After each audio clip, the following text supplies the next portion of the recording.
যতটুকু চেষ্টা করা ততটুকু করব এবং আমরা আল্লাহ তাআলার উপর তাওয়াক্কুল করে মাঠে নেমেছি, ইনশাআল্লাহ বিজয় আমাদেরই হবে ইনশাআল্লাহ।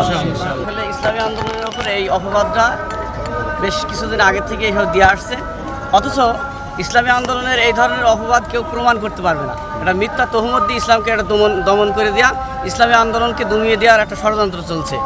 অথচ আমাদের শায়েখ দ্বারা চ্যালেঞ্জ করেছেন, ফাল্গুনের মাহফিলে মুফতি সাহেব বলেছেন যে আমরা যদি হচ্ছে আওয়ামী লীগের দালালি করি, আল্লাহ তাআলা আমাদের চিরতরে ধ্বংস করে দেন, আপনারা আমিন বলেন। আর যদি আমরা হচ্ছে দালালি না করি, তাহলে তারা আমাদেরকে দালাল বলেছে, তারা যেন দালাল হয়ে কবরে যায়। এইরকম বুকির পাটা নাইব আমি সাহেব একদম ক্লিয়ার কোটি কোটি মানুষের, লক্ষ লক্ষ মানুষের ভিতরে বলেছে। সংস্কারের কাজ শেষ করি আমরা নির্বাচনে অংশগ্রহণ করব ইনশাল্লাহ। কিন্তু আমাদের যে আরেকটা দল বিএনপি, এই দলটা তিনারা সংস্কার চাচ্ছেন না, কিন্তু আমরা সংস্কার চাই এবং এই আপনার ফেসিবাদের বিচারও আমরা চাই ইনশাল্লাহ।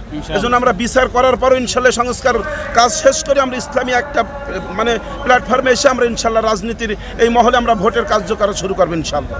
জি আলহামদুলিল্লাহ, আমি মনে করি যে ইসলামী সমস্ত দলগুলো এক হয়ে ইসলামের সুশীতল ছায়াতলে এই বাংলাদেশ সুন্দর একটা রাজনীতির আদর্শবান হোক এবং এই দেশে এতগুলো যুবক তাজা প্রাণ যে জীবন দিয়ে দেশ স্বাধীন করেছে এবং এদের খুন হওয়ার কারণে যারা ফ্যাসিবাদ সরকার ছিল বিগত দিনের শেখ হাসিনা, তার বিচার হোক এবং যারা এই কাজের সাথে জড়িত ছিল তাদের বিচার হোক।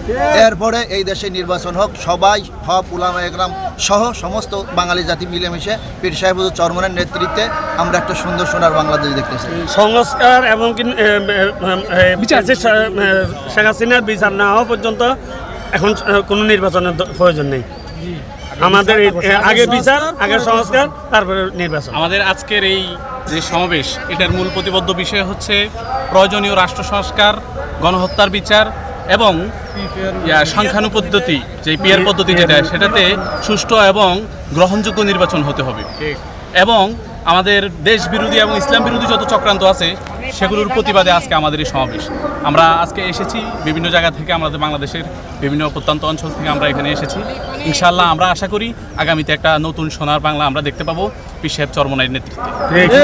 বলছেন বিগত যে সরকার, শেখ হাসিনা সরকার, তারাও দেশের চাঁদাবাজি লুণ্ঠন এবং দেশের সম্পদ লুণ্ঠন করেছে এবং পাশাপাশি আরেকটি দল, সেটা হচ্ছে বিএনপি। এদের নীতি আদর্শ একই। কাজেই আমাদের নেতারা যেভাবে আহ্বান করছে এবং আমাদের নেতাদের কথা কাজের মিল আছে, ইসলামী আন্দোলনের কথা কাজের মিল আছে। এরা একেবারে কেন্দ্রের থেকে প্রত্যন্ত অঞ্চল পর্যন্ত প্রতিটা জায়গায় আমাদের নেতাকর্মীদের আদর্শ সংগঠন, আদর্শ নেতা। কাজেই এরা চাচ্ছে যে আমরা যদি আহ্বান করি, সব মানুষ এই এক কাতারে সামিল হবে এবং এই সমস্ত জালিম চাঁদাবাজদের আমরা রুখতে পারবো ইনশাআল্লাহ।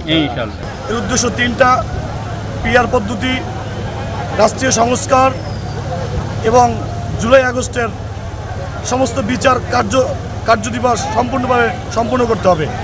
এখানে পিআর পদ্ধতি একটাই সিস্টেমের জন্য আমাদের বিগত 20 বছর থেকেই আজ তিনি দাবি করে আসছে পিআর পদ্ধতি বিশ্বের 91টা দেশে চলতেছে। সেটা কারণ হলো জাতীয় সরকার গঠিত হয়। যদি বাংলাদেশে সারা বাংলাদেশ 1% ভোটও কেউ পায়, তার সংসদে 3 জন প্রার্থী থাকবে। আমাদের আমির সেইটি চাচ্ছে, আর আমাদের দেশে একটা দল চাচ্ছে না। ছোটোখাটো অনেক দলই চাচ্ছে যে পিআর পদ্ধতি হোক, কিন্তু উল্লেখযোগ্য একটা দল চাচ্ছে না। তারা চাচ্ছে না, এই জন্যই সংসদে তাদের আর কর্তৃত্ব চলবে না। যদি পিআর পদ্ধতি হয়, তাদের সংসদের নিজস্ব একত্র কোনো শক্তি থাকবে না। আমাদের আমির এটার বিরুদ্ধে এবং জাতির কল্যাণের জন্য আমাদের আমির পিআর পদ্ধতিকে সবচেয়ে বেস্ট চয়েস মনে করছে। এজন্য আমাদের আমির এবং জুলাই আগস্টের হত্যার বিচার আজকে ধীরগতি চলার কারণে আমাদের আমির সারা বাংলাদেশের সমস্ত তাওহীদি জনতাকে আজকে ঐক্যবদ্ধ করার জন্য এই মহাসমাবেশের আয়োজন করা হয়েছে।